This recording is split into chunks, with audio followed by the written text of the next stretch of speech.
Hi hello friends, welcome back to Praveen Kuwait vlogs. So ఈరోజు video ఏంటంటే మన కేరళ, మన ఇండియాకి చెందిన కేరళ ఆమెకు ఇక్కడ యమీన్ గవర్నమెంట్ ఉరిశిక్ష వేసింది అన్నట్టు. ఇది 3-4 ఇయర్స్ ముందు జరిగిన సంఘటన. ఆ సంఘటన ఏంటంటే ఆమె కేరళ నర్సు. సో ఆమె హస్బెండ్ ఆమె ఇక్కడ జాబ్ చేయడం అంటే వాళ్ళు ఇక్కడ యమీన్ కంట్రీలో జాబ్ చేస్తుండే వాళ్ళు.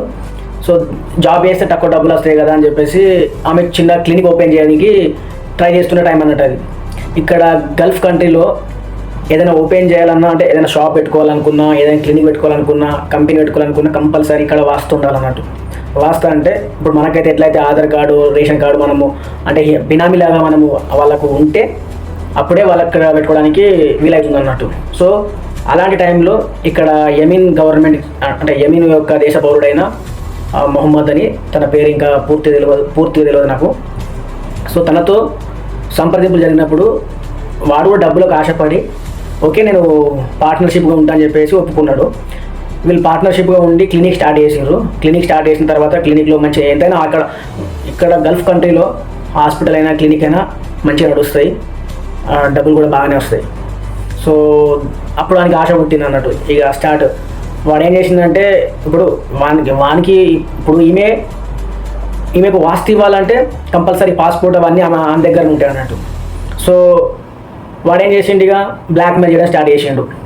ఇక బ్లాక్మెయిల్ చేస్తున్న టైంలో ఏమేం చేసిందంటే వాడిని దూరం పెట్టేసింది అన్నట్టు. ఇక అవసరం లేదు, నేనే మళ్ళీ చూసుకుంటా ఎట్లా చేశానని చెప్పేసి ఆమె అనేసరికి వీనికి అప్పటిదాకా అంటే డబ్బులు ఎంజాయ్మెంట్ ఇక్కడ ఎందుకు తెలుసు గల్ఫ్ అంటే ఎట్లుంటుందని. సో ఈమె తీరా వద్దన్న తర్వాత వానికి ఈమె మీద స్టార్ట్ అయిపోయింది ఏంటంటే ఈమెను హరాస్మెంట్ చేయడం స్టార్ట్ చేసిండు. పాస్పోర్ట్ ఇవ్వడం లేదు. ఇప్పుడు ఇక్కడ ఈమె భర్త ఆల్రెడీ ఈమె కుమారుడు భర్త వీళ్ళు ఫ్యామిలీ ఇంటికి వెళ్ళిపోయినారు. ఈమె ఇక్కడ క్లోజ్ చేసేసి ఈమె కూడా వెళ్ళిపోదాం ట్రై చేస్తుంది. కానీ వాడు పాస్పోర్ట్ ఇవ్వడం లేదు, హరాస్మెంట్ చేయడం జరిగింది, అట్లా ఇట్లా చెప్పేసి కంప్లైంట్ కూడా పెట్టారు పోలీస్ స్టేషన్లో. మన దేశంలోనే మనకు కంప్లైంట్ పెడితే జరగడానికి చాలా టైం పడుతుంది. అలాంటిది ఈ గల్ఫ్ కంట్రీలో ఇంకా న్యాయాన్ని కోరుకుంటున్నామంటే అర్థం చేసుకోండి ఇంకెంత టైం పడుతుంది అనేది. సో వెళ్తే పోలీసు వాళ్ళు కూడా ఇక వాళ్ళు ఒకటైపోయి ఆమె కేసు ఏం పెద్దగా చర్యలను తీసుకోలేదు. సో వాడు ఇంకా వాడిని ఎక్కువ అయిపోయింది హరాస్మెంట్. ఇక తీరా వీళ్ళు ఏంటంటే చంపేసి కూడా ఏమేం చేసి కూడా సింపుల్గా చెప్పేస్తారు ఏదో ఒకటి. ఎందుకంటే మనకి లాంగ్వేజ్ ప్రాబ్లం మెయిన్లీ, ఇంకా వీళ్ళ చట్టాలు వేరు ఉంటాయి. సో మ్యానిపులేట్ చేసేస్తారు చట్టాలు అటు ఇటు. ఇప్పుడు ఏమేం చేసిందంటే ఇంత నాకు ఇబ్బంది అవుతుంది, ఎంతైనా నర్సు కదా, వీడిగా సతాయిస్తున్నాడు, భార్య లెక్క ఉండాలని చెప్పేసి భార్య లెక్క ఉండను, లేకపోతే నా పార్ట్నర్ లెక్క ఉండు, భార్య లెక్క ఉండను, నాతో ఉండమని చెప్పేసి ఇట్లా చాలా రకాలుగా ఇక్కడ టార్చర్ చేస్తారు. చేయరని కాదు, ఇక్కడ చాలా జరిగినవి గల్ఫ్ కంట్రీలో, నేనున్న కంట్రీలో కూడా జరిగినవి. సో అట్లా జరుగుతున్నప్పుడు ఈమెకి ఇక ఏమనుకున్నదంటే మత్తు సూది ఇచ్చేస్తామని చెప్పేసి మత్తు సూది ఇచ్చి ఆమె దగ్గర ఉన్న పాస్పోర్ట్ అవి తీసుకొని తప్పించుకొని వెళ్ళిపోదాం తొందరగా ఇక్కడికి వెళ్ళని చెప్పేసి ఆమె ప్లాన్ వేసింది. సో మెయిన్లీ ఏంటంటే ఆమె కూడా చంపాలని ఎవరికి కూడా అట్లా చంపి ఇక్కడ ఇంకా ఈ గల్ఫ్ కంట్రీలో ఇక్కడున్న ప్రజలను చంపేసి మనం సాధించుతామని చెప్పేసి ఏమి ఉండదు, ఎందుకంటే తెలుసు ఇక్కడ చట్టాలను బట్టి. సో ఆమె ఏమనుకున్నదంటే మత్తు సూది ఇస్తే కొన్ని గంటలు ఇవ్వడు కదా, ఇంతలో నా పాస్పోర్ట్ ఎక్కడున్నా నాకు ఒకసారి పాస్పోర్ట్ చేతిలో పడుతుంది వెళ్ళిపోవచ్చు ఎక్కడికైనా, పాస్పోర్ట్ లేకుంటే కష్టం కదా. సో అది ప్రాబ్లం అన్నట్టు. ఇక దానివల్ల వానికి మత్తు సూది ఇవ్వడం జరిగింది. కానీ ఇక్కడ ప్రజలకు ఒక చెడ్డ అలవాటు ఉన్నది అన్నట్టు. అండ్ ఇక్కడ ఏంటంటే మత్తు పదార్థాలు ఎక్కువ తీసుకుంటారు వీళ్ళు. మీకు అంటే ఎలా చెప్పాలని తెలియదు కానీ ఎందుకంటే ఇక్కడ చట్టాలు వేరు ఉంటాయి, మనకు అదొకటి ఉంటుంది ఇక్కడ. సో దాన్ని సిగరెట్లో పెట్టుకొని లేకపోతే ఒక ఇట్లా మనం పీల్చుకునేది ఒకటి ఉంటుంది, పెద్దవి ముక్క సంథింగ్ అంటారు వాటిని, అలాంటివి ఎక్కువ అలవాటు ఉంటుంది. దానివల్ల కూడా డోస్ ఎక్కువైంది అనుకో, ఆ డోస్ ఈ డోస్ కలిసి మంచి ప్రాణాలు పోవడానికి కూడా ఆస్కారం ఉంటుంది అన్నట్టు. సో అట్లా జరిగింది ఆ లైఫ్లో కూడా అట్లా జరిగింది. సో ఈమె బ్యాడ్ లక్ వాడు చచ్చిపోయిన తర్వాత ఈమె ఏం చేసిందంటే సౌదీకి వెళ్ళిపోదాం, ఆడికెళ్ళి అట్లా వెళ్ళిపోయి అక్కడ నుండి ఎట్లా తప్పించుకొని వెళ్ళిపోదాం అని చెప్పేసి అనుకున్నది. కానీ దొరికిపోయింది అన్నట్టు. దొరికిపోయి తర్వాత ఇక యమీన్ దేశంలో చెరసాలలో 3 సంవత్సరాలు ఉన్నది జైల్లో. 3 సంవత్సరాల తర్వాత ఇప్పుడు కేసు ఇది అంటే శిక్ష అనేది ఖరారు చేసారు అన్నట్టు, నిన్న ఉరి శిక్ష చేయాలని చెప్పేసి. ఇక మనము సెంట్రల్ గవర్నమెంట్ కానీ ఇంకా మన ఇండియా నుండి కేరళ నుండి చాలామంది బ్లడ్ మనీ ఇచ్చారు అన్నట్టు. బ్లడ్ మనీ ఇస్తా అని కూడా కేరళ గవర్నమెంట్ కూడా ఒప్పుకున్నది. చాలా వరకు అయితే ఫండ్ అనేది రిలీజ్ చేసారు. ఎట్లా అంటే మన స్వచ్ఛంద సంస్థలు ఇంకా చాలామంది ఇచ్చారు అన్నట్టు. 8 కోట్లు కూడా ఇస్తామని చెప్పారు. అయినా కూడా ఆ ఇంటి వాళ్ళు బ్లడ్ మనీ అంటారు దాన్ని. అంటే ఒక మనిషి చనిపోతే బ్లడ్ మనీ ఇచ్చినప్పుడు వాళ్ళు తీసుకుంటే ఆ శిక్ష అనేది కొట్టేయచ్చు అన్నట్టు, అంటే మరణశిక్ష ఉంటుంది అన్నట్టు. వాళ్ళు ఒప్పుకోకపోతే నువ్వు ఎంత చెప్పినా ఎన్ని గవర్నమెంట్లు వచ్చినా వాళ్ళు వినరు, కంపల్సరీ అంటే మరణానికి మరణమే అన్నట్టు, చంపినందుకు కంపల్సరీ చనిపోవడమే. ఇట్లా జరుగుతున్నట్టు ఇక్కడ చట్టాలు ఇట్లా. అయితే ఏమైందంటే బ్లడ్ మనీ 8 కోట్లు ఇస్తానని చెప్పి మాట్లాడినా కూడా వాళ్ళు వద్దన్నారు. సో వద్దన్న తర్వాత మన గవర్నమెంట్ ఎంత ఇప్పుడు సంప్రదింపులు జరపాలన్నా కూడా ఏమవుతుందంటే ప్రాబ్లము, ఇక్కడ గల్ఫ్ కంట్రీలో కంపల్సరీ ప్రతి దేశంలో 2 గవర్నమెంట్లు పొట్లాడుతూనే ఉంటాయి. అంటే అదే దేశంలో ఒకటేమో రెబల్స్, ఇంకోటేమో గవర్నమెంట్. ఇప్పుడు రెబల్ అంటే ఇప్పుడు పాకిస్తాన్లో జైషే మహమ్మద్, వాళ్ళు మేము దేశం కోసమే మతం కోసం పోరాడుతున్నామని చెప్పేసి మాట్లాడతారు. దీంట్లో ఉగ్రవాదులు ఎవరనేది ఇక మీరు డిసైడ్ చేసుకోండి. కానీ ఎవరి ఉద్దేశాలు వారు మేము దేశం కోసం, మేము మతం కోసం పోరాడుతున్నామని చెప్తారు. పాకిస్తాన్ జైషే మహమ్మద్, సిరియా ఐసిస్, ఇప్పుడు యెమెన్, ఒమన్, ఇవన్నీ కంట్రీస్లో హౌతీ రెబల్స్, ఇంకా వేరే కంట్రీస్లో ప్రతి కంట్రీలో ఇక్కడ కంపల్సరీ ఉంటారు. లిబియాలో కూడా ఒకప్పుడు ఉండే, ప్రతి కంట్రీలో ఇక్కడ ఉంటారు అన్నట్టు. గవర్నమెంట్ ఎప్పుడు పడిపోతుందో తెలియదు. ఇక్కడ ఏంటంటే ఇంకా ఇప్పుడు మన దేశంలో మావోయిస్టులు ఉన్నారు.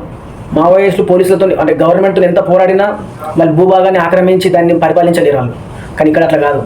ఇక్కడ కంపల్సరీ ఇప్పుడు తాలిబాన్ ఉన్నది ఆఫ్ఘనిస్తాన్లో. వాళ్ళు ఒకవేళ ఆఫ్ఘనిస్తాన్ గవర్నమెంట్కి ఎదురెళ్ళి వాళ్ళని అంటే టార్గెట్ చేసి వాళ్ళని ఇప్పుడు అక్కడ అంత నష్టాన్ని కలిగించి వీళ్ళు గవర్నమెంట్ రూల్ చేయొచ్చు అన్నట్టు వీళ్ళు. సో అంత బలంగా ముందే ప్రిపేర్ చేసి పెట్టుకుంటారు. ఇప్పుడు హౌతీ రెబల్స్ కూడా అట్లా అయిపోయింది అన్నట్టు. యెమెన్లో జరుగుతున్న యుద్ధాలు, ఇప్పుడు మన సిరియాకుని వీటికి జరుగుతున్న సందర్భాలు ఇవి అన్నట్టు. యుద్ధాలు జరుగుతున్నాయి ఆల్రెడీ.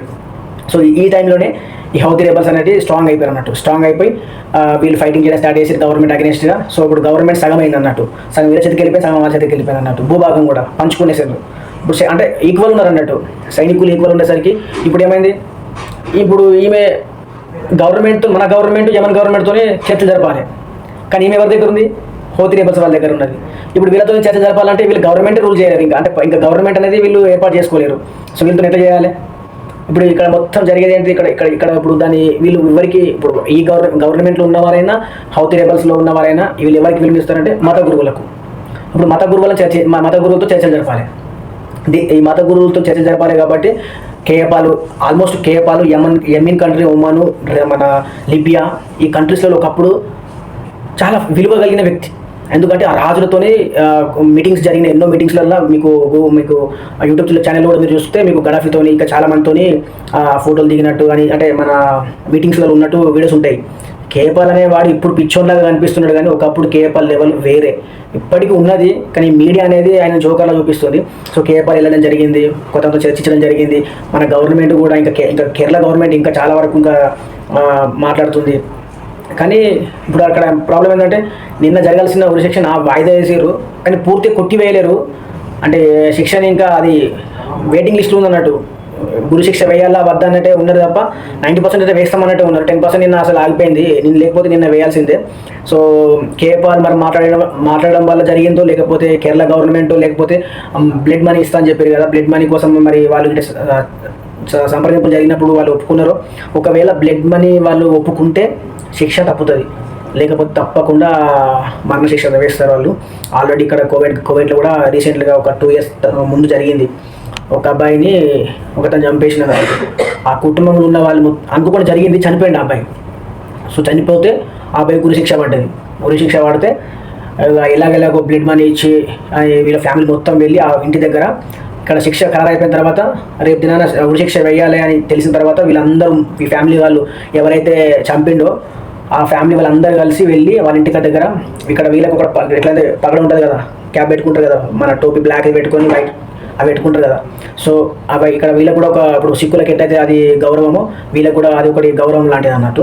సో అది మొత్తం ఇప్పేసి వాళ్ళందరూ వాళ్ళ ఫ్యామిలీ మొత్తం ఇప్పేసి ఎవరైతే చనిపోయినారో వాళ్ళ ఇంటి దగ్గర వీళ్ళు ధర్నలాగా అంటే చిన్న అందరు వెళ్ళి అక్కడ వీళ్ళకి కలిసిన ఏ పగడాలు తీసి అక్కడ పెట్టిరు, ఇంకా నడుముకు ఒకటి ఉంటుంది వీళ్ళకు. సో అది తీసి అక్కడ పెట్టిరు అంటే విలువ కలిగిన ప్రతి ఒక్కటి అక్కడ పెట్టిరు అన్నట్టు.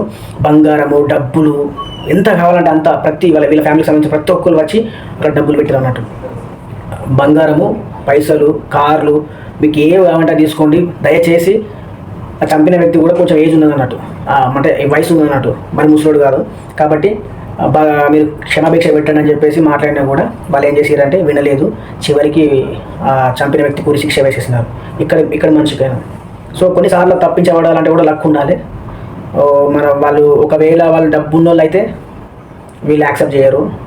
కొంతవరకు లేదు ఆత్మగౌరవం ఉన్నా కూడా లేకపోతే లేదు మా మనిషి చనిపోయింది మాకు అవసరం లేదనుకుంటే మనం ఏం చేయలేము. ఒకవేళ లేదు వాళ్ళు క్షమించి వదిలిపెడితే బతుకుతారు. ఇక్కడ చట్టాలు ఇట్లా ఉంటాయి, శరీర చట్టాలు. కాబట్టి ఏదేమైనప్పటికీ నిన్న జరగాల్సింది జరగలేదు కనుక మనం సంతోషించాలి. ఇంకా ప్రార్థన చేయండి ప్రతి ఒక్కరు, ఎందుకంటే ఆమెకు తెలిసి చేయలేదు. ఆమె అంటే తెలిసి అంటే చంపాలనే ఉద్దేశం కాదు, తప్పించుకోవాలనే ఉద్దేశం. సో తప్పించుకోవాలనే ఉద్దేశంలో చచ్చిపోయాడు అతను. ఇప్పుడు ఈమె చేసేది ఏముంది? ఇప్పుడు ఏ మనిషికైనా మేము బ్రతకాలి, మా దేశానికి వెళ్ళిపోవాలని ఉంటుంది. ఈ దేశంలో చంపి మనం ఇక్కడ చేసేది ఏమున్నది? మనకేముంది? ఇక్కడ మనకేముందని ఉంటాం ఇక్కడ. సో ఇక్కడ అందుకే ఇక ఆమెకు అట్లా జరగడము చాలా ఒకలా చెప్పాలంటే అక్కడ ప్రాణ నష్టమే, కానీ ఇక్కడ ఈమె చంపలేదు కదా, ఇంకా వాడే ఈమెను టార్చర్ పెట్టిండు. సో ఇప్పుడు ఇట్లా మనము ఇట్లా మన ఇండియాలో మనము కోర్టులలో డిబేట్లు చేసినట్టు ఇక్కడ డిబేట్ చేయడానికి లాంగ్వేజ్ రాదు, ప్లస్ మనం వెళ్ళి వాళ్ళతో సంప్రదింపులు చేయాలన్నా కూడా ఈ చట్టాలే వేరుంటాయి. ఏదేమైనప్పటికీ కొంతమంది దీంట్లో చొరవ చేసుకొని వాళ్ళు ప్రతిదీ మాట్లాడుతూ తప్ప అక్కడ నుండి లెటర్ పంపించి లెటర్తోనే అంటే కుదరని పని. అది స్వయంగా వచ్చి మాట్లాడితే తప్ప ఆమెకు విడుదల దొరకదు. కాబట్టి లెట్స్ సీ, హోప్. నాకైతే అనుకుంటున్నా ఆమె విడుదల కావాలని. ఎందుకంటే గల్ఫ్లో ఎవరు కూడా ఇట్లా ఇబ్బంది పడాలని కానీ ఫ్యామిలీ మొత్తాన్ని వదిలిపెట్టి ఏదో ఎంజాయ్ చేయడానికి రారు. ఆ ఎంజాయ్ చేసే వాళ్ళు చాలా తక్కువ మంది. మనమైతే మన ఫ్యామిలీ కోసం కష్టపడడానికి వచ్చినాం కాబట్టి చాలా వరకు కష్టపడడానికే వస్తారు అందరూ. ఇప్పుడు వాళ్ళు కూడా కష్టపడడానికి వచ్చి అనుకోకుండా ఒక సంఘటన జరిగింది. అది అనుకోకుండా జరిగింది, ఆమె చేయాలని ఉద్దేశం కాదు. ఎందుకంటే ఆమె కూడా కష్టపడే చదువుకున్నది, కష్టపడి దేశంలో సంపాదించుకొని ఇండియాకి వెళ్ళిపోవాలనుకున్నది, కానీ అనుకోకుండా తారుమారైపోయింది. ఏదేమైనప్పటికీ ఎదురు చూద్దాం, త్వరగా మన ఇండియాకు ఆమె తిరిగి వస్తుందని. సో ఇక్కడ గవర్నమెంట్ ఇంకా ఇప్పుడు ఆమె ఎక్కడైతే ఉన్నదో అది హౌతు రేపల్స్ వాళ్ళ ఆధీనంలో ఉన్నది. సో వాళ్ళతో కూడా కేపాల్ మొన్న చర్చలు జరిపిండు. ఎందుకంటే మత గురువులతో, ఇప్పుడు ఈయన కూడా ఒక క్రైస్తవ మత గురువుల ఒకప్పుడు ఈ అరబ్ దేశాల్లో కావచ్చు, ఏషియా దేశాల్లో కావచ్చు, ఇంకా మన యూరోప్లో కావచ్చు చాలా ఫేమస్ అయిన వ్యక్తి కేపాల్. మన ఇండియాలో మనం జోకాలో చూస్తాం కానీ ఈయన చాలా ఫేమస్. సో ఈయన చదువు తీసుకున్న మత గురువులు కొంతవరకు ఇప్పుడు అక్కడ ఉన్న సిచ్యువేషన్ బట్టి ఆమెకు విడుదల ఇస్తే గట్రా ఇవ్వచ్చు. సో చూద్దాం, ఓకేనా? సో అలాగే నా ఫ్రెండ్స్, అలాగే నా వీడియో మీకు నచ్చినట్లయితే లైక్ చేయండి, కామెంట్ చేయండి, అండ్ మీ ఒపీనియన్ ఏంటో తెలియజేయండి, ఓకేనా? కామెంట్ చేయండి. మళ్ళీ కలుద్దాం, బాయ్.